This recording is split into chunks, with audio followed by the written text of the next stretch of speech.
Oh my God, Slim. I know you dudes saw this hit right here in the Miami Buffalo game. Splataya!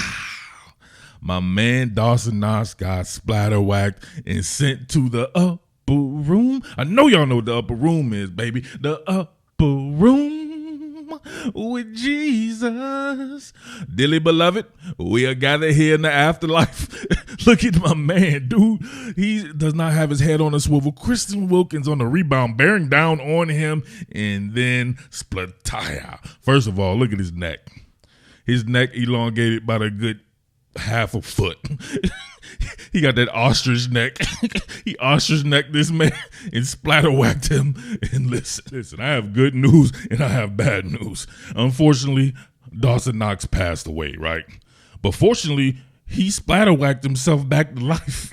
But he's a new age zombie now, right here. Splataya, right? Splatter whacked himself back to life. And you can tell because he got up all zombied out, getting in people's faces and shit like that. Some hot ass zombie breath. We got all in Christian Wilkins' face. And you can see everybody looking around. Everybody's scared as shit, right? You get one bite from one of them zombies. Look at my man over here. He's like, oh shit. His soul is leaving the stadium. Come on, man. And then shit just got weird. What was this all about? Right after he got zombified, I feel like this dude was taking advantage of a zombie. He's like, hey, you want to do it right here? He's like, what was this all about? You just got zombified. You got sent to the upper room. What your hamstring got to do with anything? Taking advantage of a zombie. Come on, man. What more can I say? Top Billin. I love some of these fabricated pressure schemes the Dolphins run under Coach Boyer. My man coming with a 3-safety set here. You got Jones here coming off an edge.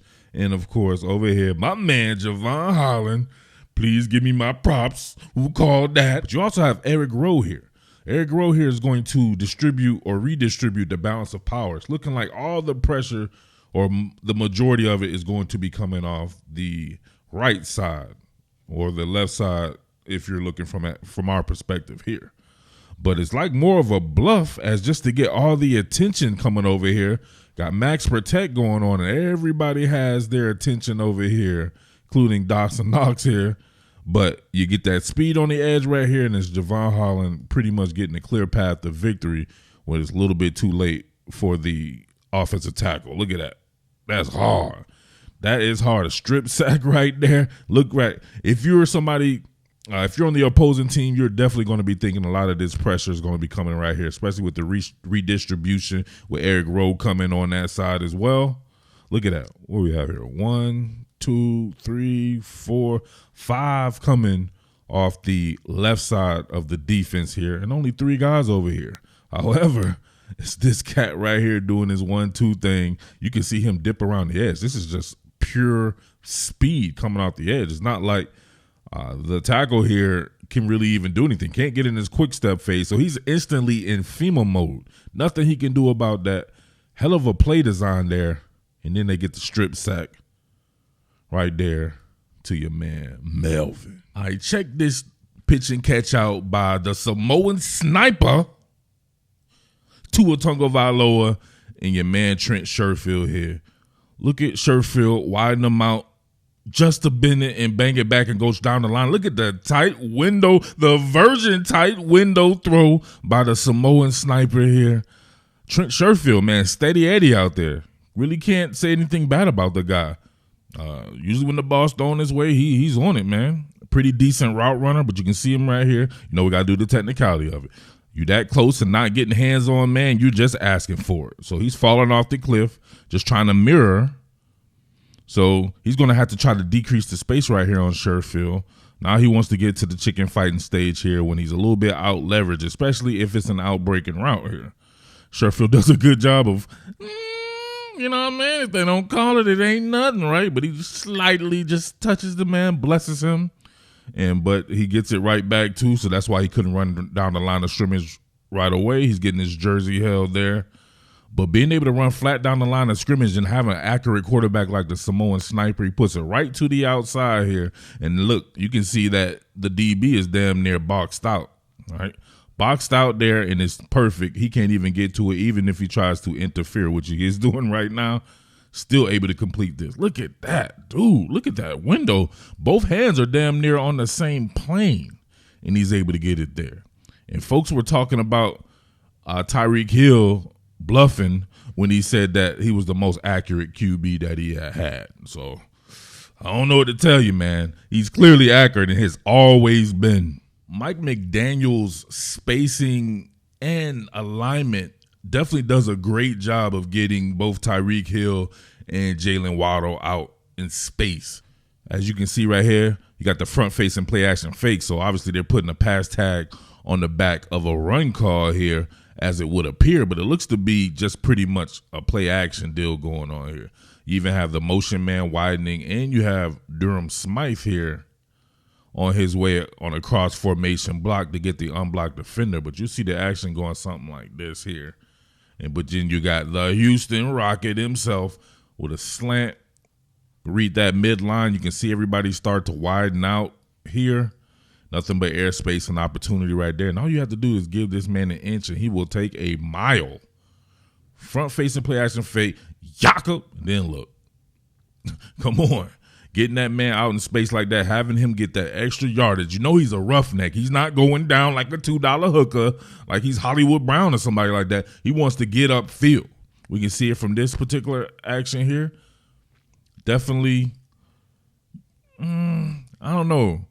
They don't seem to be shooting up as far as the zone flow would go, as far as the blocking scheme here. They seem to be going parallel to the line of scrimmage like it's a pass, or that just could be the way they're going to block on this one just in case they have to run the ball here. But I can see the option going. You can see the crazy bell right here. Man is afraid to get beat deep, so he's 700 yards off. They're running with a post safety here, so everything in the middle is going to be open. Tua shoots that bad boy in enough time to where this man can innately make someone miss with eyes in the back of his head and get you a few more extra yards before my man, Tremaine Edmonds here, gets him down. The best person doing run concepts in the game right now is my man Greg Roman of the Baltimore Ravens, offensive coordinator. But Mike McDaniel really pushing him with some of these concepts here. I love this counter OT. You get that counter action by Raheem Mostert here.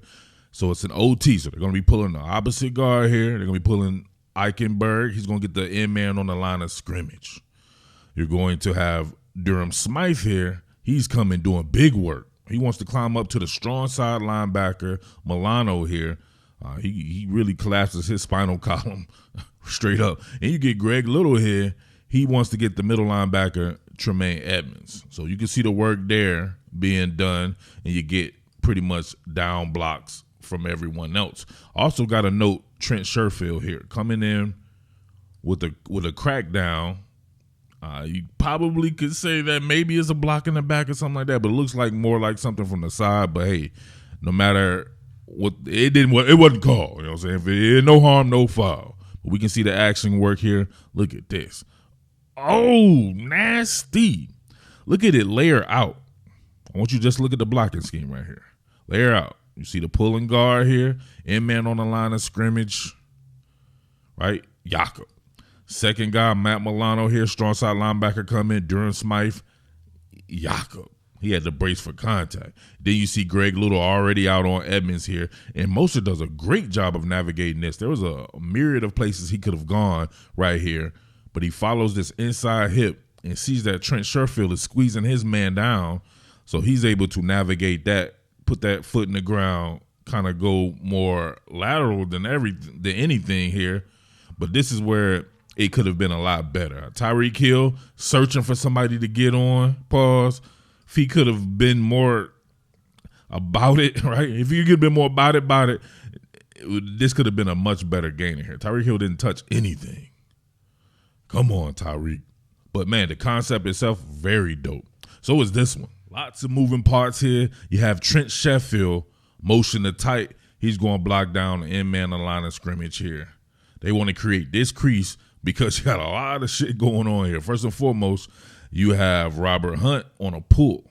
So they're bluffing this because this looks like it could be a lot of the same action with perhaps a counter or some type of gap scheme with the running back following in that direction.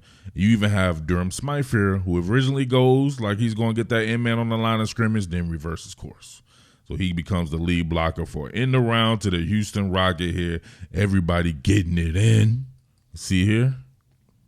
Look just like it's going to be a run, and then you get that action to the outside. They even pull Connor Williams now that I look at this. Got Connor Williams. He's in a block and release.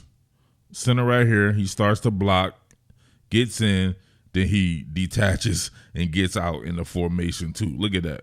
He had to block for a certain amount of time before he can get out there because they have to layer this and it has to be in rhythm for him to be able to wait for the Houston Rocket to get the ball out in the open field.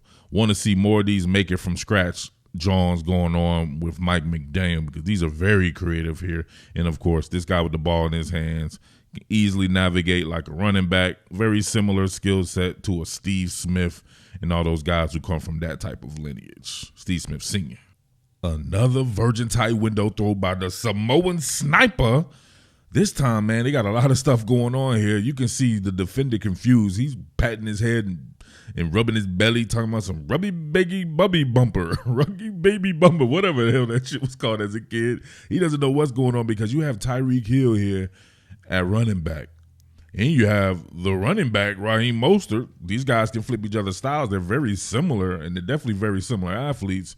You're going to have him pretty much running a fade here. You're going to have, in this bunch formation, this trips formation right here, Mike Gesicki, he's running kind of a bang 8. And then you got the man, River Craycraft. He just continues to show up. He's going to be running a slant here. And, man, you can see the double coverage and everything. He has to be accurate, pinpoint accurate in this virgin tight window, and he's that. Hear him here on the pull there. You can take the snapshot. This guy, think about this right here. Him having to worry about Raheem Mostert in his zone, right? Because if the ball were to go to Raheem Mostert, he would have to double back and have to get that as well. But just that one little slight hesitation of looking at Raheem Mostert allows Craycraft here to get just a little step on him. And Jakob, oh my goodness. That almost looked like it could have been picked off when it first was happening. But guess what? It's so accurate. It's on the inside numbers to where, once again, it looks like the defender is boxed out, can't even get there without interfering. Look at that throw, man. That is incredible. Incredible. See, I get up by stuff like that. Y'all always worry about the damn deep ball and the slam dunk and the home run, every highlight type drawing. To me, these type of throws to me make quarterbacks. Much more of these throws in the playbook opposed to slam dunks, home runs, and deep balls. You know what I'm saying? This is 90% of your playbook. You got to be accurate. Look at this right here. That is perfect. Look at, come on, man. Nothing. I'm going to leave that one alone. There, but you know I was going at. But, man, hell of a throw there. Look, I didn't want this to be a super detailed after game, John. At least not the normal Samoan sniper, John, that I've been on here. I might have to do something on them later on in the week. I just wanted to get here because I was told that the Miami Dolphins were going to go 0-4 to start the season, and they are 3-0. No matter what happens on Thursday against the Bengals, they would at least be 3-1. I want all of those people to come back and apologize there for not recognizing what the Miami Dolphins are building and getting pieces that fit around Tua, getting Tua on a even playing field, getting him an offensive coach that he can work hand in hand with like these other guys have around the league who are young quarterbacks. Come on, man. He's on an even playing field now, and it's starting to show. Before I get out of here, I wanted to talk about this particular instance right here. Now, normally I make a bunch of jokes and everything because, you know, a lot of the damn comedy coming out of here has to do with people, I'm saying, air sleeping and their zombies and stuff like that. But that's only when it's not true. Right? I'm not going to make fun of this one right here. At least I have to resist wanting to make fun of it here because I believe this was a more serious situation than they were leading it on to be. Obviously, I can't play this full speed. Actually, make sure you hit that thanks button right now, man. Tip your waiter. You know I'm always bringing out hibachi. I should never come through doing the content and you don't tip your waiter. You got to make sure you tip your waiter because, hey, it's the only way to get the waiter to keep coming back doing that good work. But right here, man, see,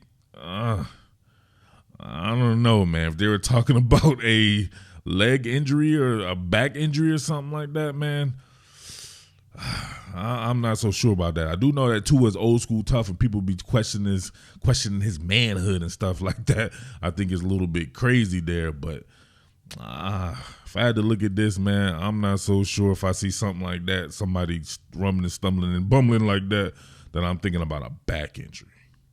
Especially when you look at the play, and it was this right here with Milano pushing that man after he had thrown the ball. I hate when that happens, bro. No doubt about that. You got to get him when they're hitting that shit. The ball's already gone, man. Let up off the dude, man. He's not protecting himself, and you can see right here, boom, his head slams hard against the turf.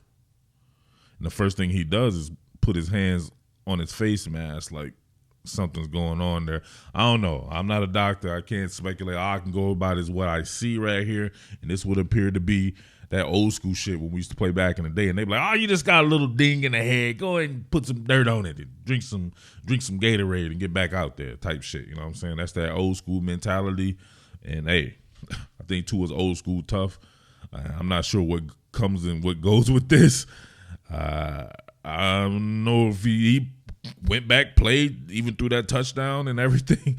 I don't know what to say. This is crazy to me, but I don't know. Heads may have to roll on this one here once they do that investigation. Y'all got to let me know what you're thinking about this particular instance here. And, yeah, there you have it. It's your boy, Mid-Atlantic Murph, a.k.a. the Underground King. Strike the band. What more can I say? Top Billin.